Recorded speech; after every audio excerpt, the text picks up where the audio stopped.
Hasta la vista, baby. It's rare that a sequel not only matches the quality of the original film, but also improves on it. Terminator 2: Judgment Day is one of those few sequels that manages to surpass its predecessor. In a Rolling Stone readers poll, T2 was named the #2 greatest sequel of all time, second only to The Godfather Part II. The 3D re-release 26 years after its debut provides the perfect opportunity to analyze why T2 was so successful, both commercially and artistically. The sequel expands on the original's powerful message about defying inevitability, that the future is not set. There is no fate but what we make for ourselves. The movie speaks to our deep desire to see humanity in our machines and other coldly inhuman characters. And it's a movie about a killing machine that asks us to show mercy and consider the good in the world in spite of a tomorrow that looks bleak. Fittingly, it wasn't merely the higher budget, but the extra dimension and depth on a story, character, and production level that make T2 a winning and enduring sequel. Why do you cry? You mean people? Yeah. I don't know. We just cry. You know, when it hurts.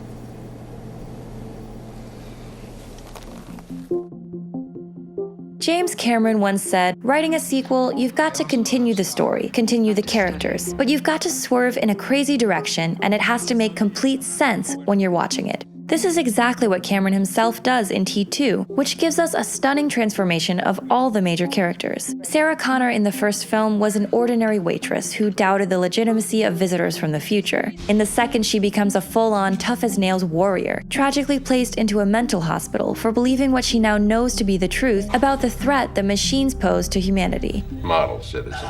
And although society has labeled her as insane, and some individuals prove downright abusive, she'll nonetheless stop at nothing to defend these same people from destruction. A far cry from the frightened woman we met in the original. Come on, do I look like the mother of the future? I mean, am I tough? Organized? I can't even balance my checkbook. Her son, John Connor, was built up in the first film to be the future savior of humankind, right when it's on the brink of complete destruction by the machines. But when we first meet him in the sequel, he's nothing more than a bratty, troublemaking kid. Even newcomer Miles Dyson, whom we discover can be blamed for the rise of the evil Skynet, surprises us when he quickly becomes apologetic upon understanding the future consequences of his actions, and heroically sacrifices his life to destroy his work. But the most dramatic change of character is, of course, in the Terminator himself. Schwarzenegger's Terminator is the only character in film history to land a spot on both AFI's Top 50 Heroes and Top 50 Villains lists. Cameron managed to remold one of the most famously terrifying characters to ever grace the silver screen into a lovable father figure and hero for audiences to root for. When we're first reintroduced to Schwarzenegger in T2, he seems to exhibit the same chillingly sociopathic qualities as his T-800 from the original, but with subtle differences. This opening scene, in which the time-traveling Terminator demands clothes from bystanders, recalls that of the first film, but it plays with a more comedic tone, and the character doesn't actually kill anyone, a rule that the young John Connor will later make official. Just put up your hand and say, I swear I won't kill anyone. I swear I will not kill anyone. Fear builds in the 1991 audience as they expect the T-800 to violently pursue John just as he pursued Sarah in the original, only for Cameron to pull the rug out from under them at the last possible moment. Get down.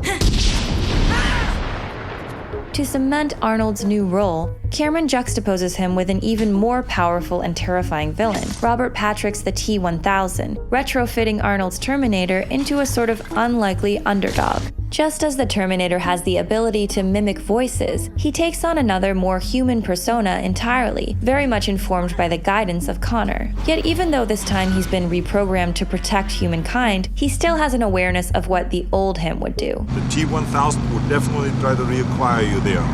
Sure? I would. And he still shows an ignorance of morality and social constructs, but now in a malleable, almost childlike way. You just can't go around killing people. Why? What do you mean, why? 'Cause you can't. Why? Because you just can't, okay? Trust me on this. He's willing to learn and adapt his ways in accordance with the command of John.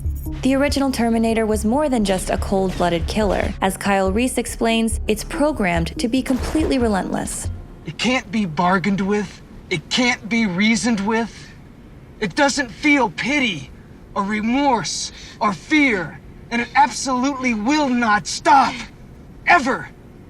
Until you are dead. The iconic casting of Arnold Schwarzenegger embodied the character of the emotionless machine in his machine-like exaggeration of the masculine form, the almost too perfect image of a bodybuilder who's literally larger than life. Interestingly, Reese, Sarah's protector from the future in the first film, is very much a precursor for the role the Terminator takes on in the sequel. Hardened by war, he too is a fish out of water, who doesn't feel much in the way of emotion. Pain can be controlled. You just disconnected. So you feel nothing?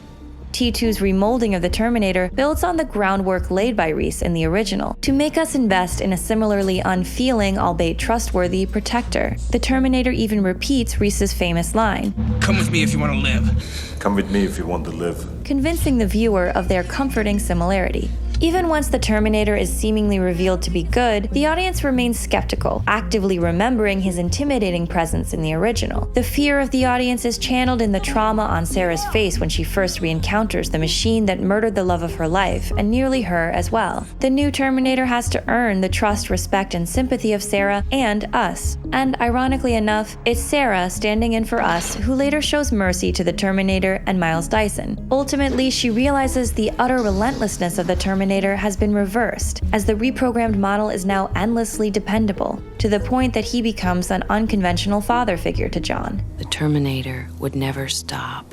It would never leave him. And it would never hurt him, never shout at him or get drunk and hit him or say it was too busy to spend time with him. It would always be there, and it would die to protect him. This can be seen in how the iconic violent warning from the original, I'll be back, is said again but in a reassuring tone, transformed from a threat into a promise. Stay here, I'll be back. Atara Stein's The Byronic Hero in film, fiction, and television discusses how we're drawn to unlikely humanistic characters like the Terminator and Star Trek's Mr. Spock, since it, quote, is these characters' alien coldness that leads their audience to desire so intensely proof of their hidden or nascent humanity and warmth. Perhaps what's so captivating about this reincarnation of the Terminator is that while its humanity seems to grow over the course of the film, it can never fully cross the line. I know now why you cry. But it's something I can never do. The Terminator's status as a hero has arguably become even more iconic than the antagonist he was initially. The Terminator attraction at Universal Studios uses the T2 iteration of the character, and the two feature films since T2 that Schwarzenegger reprised his role in again used him as a protector, cementing the character's newfound legacy as one of the good guys. 1984's original Terminator was James Cameron's directorial debut. Produced on a modest budget of $6.4 million, the film was an unprecedented success, taking in $78.3 million worldwide, and launching the career of a filmmaker whose two most recent releases are still the highest-grossing movies of all time. And while he does plan to direct multiple follow-ups to Avatar, Terminator currently remains Cameron's only original project that he decided to direct a sequel to himself. This was because the story of T2 was actually part of Cameron's original idea, but due to budget restraints, Cameron had to create a more streamlined and linear version of the original robot apocalypse film. The whole liquid metal guy was actually part of the original story. The whole first film was really the first act and a half of my original conception of the story. And the second film, although greatly elaborated, was the second half of the original story. But frankly, starting out on a shoestring budget and with the state-of-the-art of effects at the time, I couldn't figure out how to do it.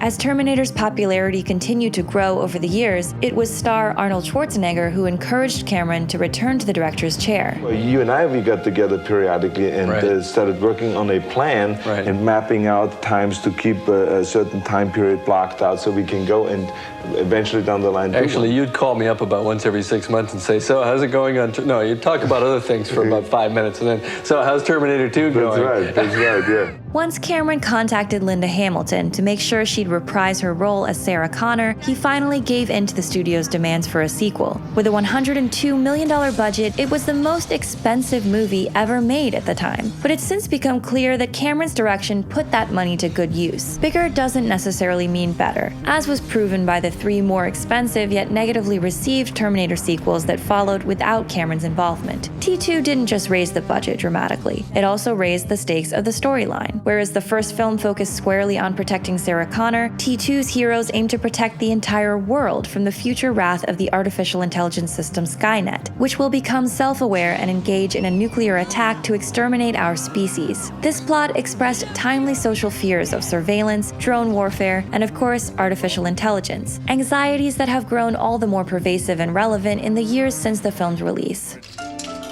The effects in Terminator 2 pioneered CGI out of necessity to serve the story. With 1989's The Abyss, Cameron and crew managed to create a malleable and human-like character entirely through CGI. However, this effect appeared in only one scene, whereas the T-1000 had to be the antagonist through the entire film. Industrial Light and Magic set out to create a Mercury look for the liquid metal killing machine, considering that Mercury already doesn't look very real in real life, given its reflective, digital-like nature. While this is a film about technology reaching its apex, ironically CGI was very new at the time. And despite the rather revolutionary CGI the T2 filmmakers brought to the table, they used CGI quite sparingly in the film. Like in the first Terminator, many of the effects were practical. For example, the shot immediately after the famous catchphrase, "Hasta la vista, baby," in which the T-1000, frozen in liquid nitrogen, shatters into pieces, was completed with a Stan Winston model. In fact, much of the degradation of the T-1000 in the film's climax was accomplished by sculpting actor Robert Patrick in clay, pulling the model apart, and creating a foam rubber puppet, modeled to give the appearance of damage. There are only 47 CGI shots in the final cut, compared with about 1,200 in 2015's Terminator Genesis. Yet the T-1000 left such a lasting impression on viewers, it feels like much more than that.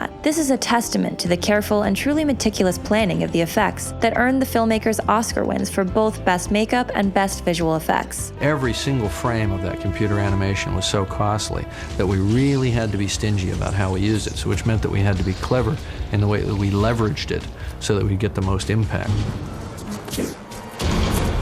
While within the plot, the more outdated machine defeats the newer model, Terminator 2 Judgment Day transcends its original. In Terminator, the goal is to escape the perils of the future, but the sequel actively confronts those perils and aims to ultimately change the course of human history for the better. Though it seemed inevitable that the original icon would be the one to go down in film history, Cameron's audacious vision to transform the Terminator into a hero perfectly epitomizes the adage that defined his series, that there is no fate but what we make for ourselves. Because if a machine, a Terminator, can learn the value of human life, maybe we can too.